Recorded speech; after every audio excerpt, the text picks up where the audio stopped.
बिस्मिल्लाहिर्रहमानिर्रहीम। अज़ीज़ तलबा व तालिबात, अस्सलामु अलैकुम। शजरा कवायद को लेकर आज हम इसमें नकरा और उसकी अक़साम के बारे में शुरू करेंगे।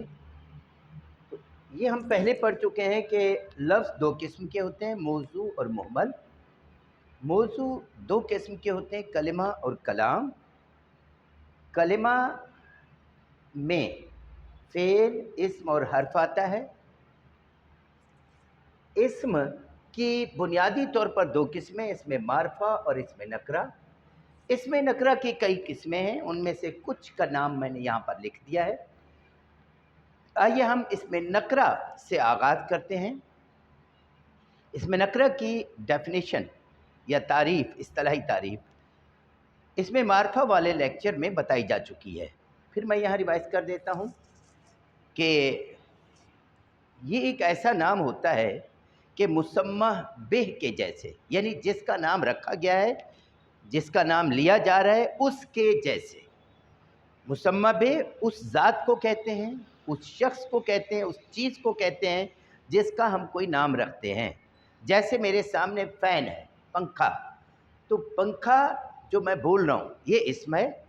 वो जो मेरे सामने है, जिस ज़ात का, जिस चीज़ का मैंने नाम रखा, वो मुसम्मा बिह है। ये क्लियर होना चाहिए आपको, क्योंकि ये थोड़ा सा नया लफ्ज़ है, बार बार यूज़ हो रहा है। किसी का वो नाम कि मुसम्मा बिह के जैसे दीगर तमाम अरकान, अफराद, अज्जा वगैरह को वो नाम अगर बोला जा सकता है तो नकरा, और नहीं बोला जा सकता तो मारफा। मिसाल के तौर पर मस्जिद, कलम, बकरी, कान, रूह, फरिश्ता, लड़का, खातून, दोपहर, दिन, सर्दी, धूप, नज़र, समात, कपकपी वगैरह। देखिए, मैंने इतनी सारी एग्जाम्पल इसलिए लिखी हैं कि ये सब के सब इस्म हैं। और हमें, मैं एक बार फिर वजाहत कर दूं, वो जो डेफिनेशन बताई जाती है कि इस्म किसी शख्स, जगह, जानवर या चीज़ के नाम को कहते हैं। देखिए, कलम ठीक है, समझ में आ गया, चीज़ है। बकरी जानवर है, समझ में आ गया। लड़का शख्स है। मस्जिद मान लिया कि जगह का नाम है, बाकियों का क्या है। कान न शख्स का नाम है, न जगह का नाम है, न चीज़ का नाम है, न जानवर का नाम। रूह, फरिश्ता, दोपहर, दिन, सर्दी, धूप, नज़र, समात, कपकपी, ये सब के सब इस्म हैं। मगर ना तो ये किसी शख्स के नाम है, ना जगह के नाम है, ना चीज़ के नाम है, ना जानवर के नाम है, बट इस्म है, नाउन हैं।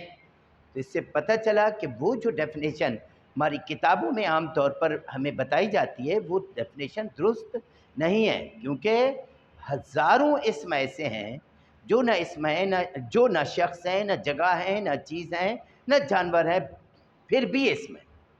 तो ये आपको एक दफ़ा फिर मैंने वजाहत कर दी, ये वजाहत पहले भी बताई जा चुकी है।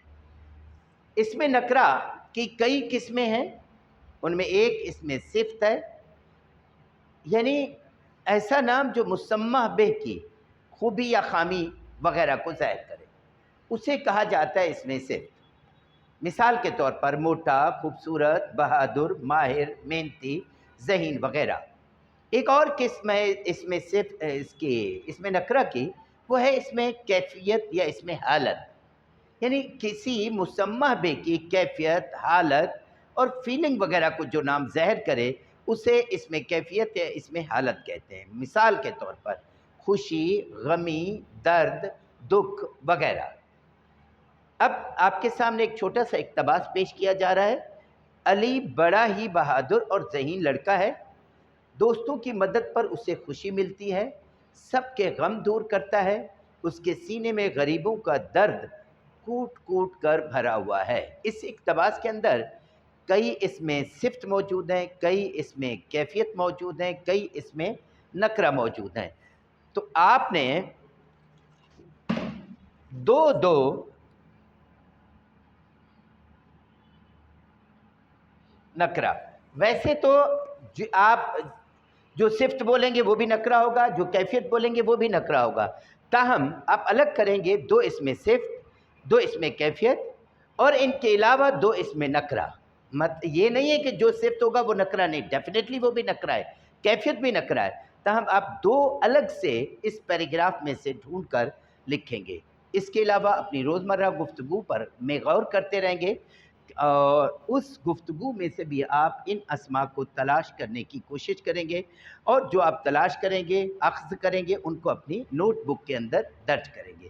امید ہے کہ آپ نے اس میں نکرہ، اس میں صفت، اس میں کیفیت کو اچھی طرح سے سمجھ لیا ہوگا۔ السلام علیکم۔